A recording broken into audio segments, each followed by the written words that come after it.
Yeah, hi folks. Now I think Australia Day should really be called I Can't Help Drinking Day, especially in respect to Aborigines who seem to have a real problem with alcohol.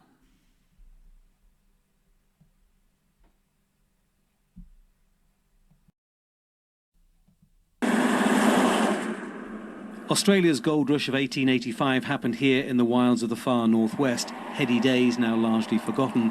These days the remote town of Halls Creek has a different, more troubling obsession to deal with. It's the middle of the afternoon and most of these Aborigines have been drinking for several hours. My name is Big Mama Allison Helen. It's not an isolated incident. This passes for normal in this quiet cattle town, and it's consuming the lives of many. It's a huge problem in Halls Creek, and the fact of the matter is it's not getting better.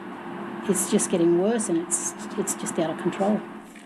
Unlike the neighbouring town of Fitzroy Crossing 2 hours away, Halls Creek has no restrictions on alcohol. From noon every day, any adult can buy full-strength alcohol from liquor stores.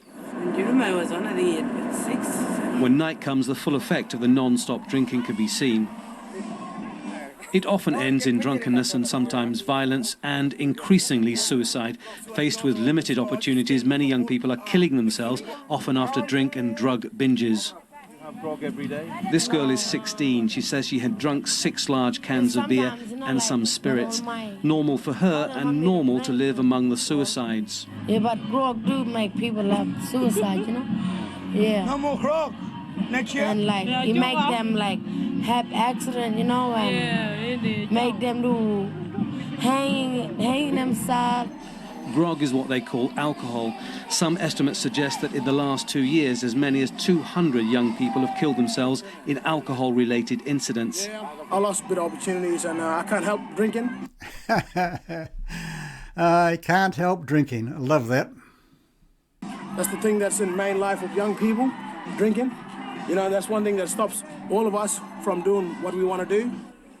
Excessive drinking is hitting women as well as men, and in addition to suicides, it has led to something called fetal alcohol syndrome, when babies are affected in the womb of an alcoholic mother. It's a life sentence for our children, for our babies. These children will have brain damage. It will affect their learning, their ability to learn.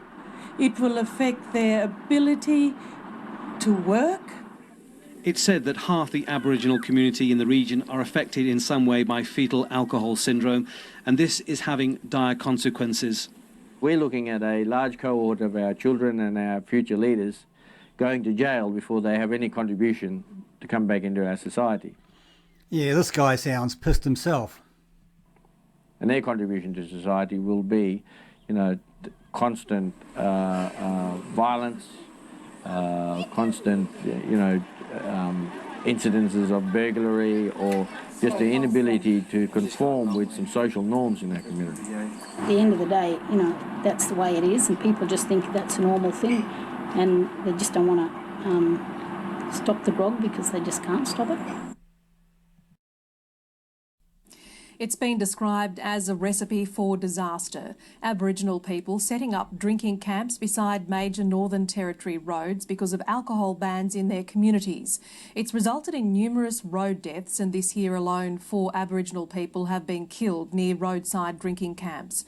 As Phoebe Stewart reports, drinkers want to set up camps closer to their communities, but that would go against federal government policy. 2 women walking along the Victoria Highway near the Binjari community west of Katherine were killed by a 4-wheel drive in January.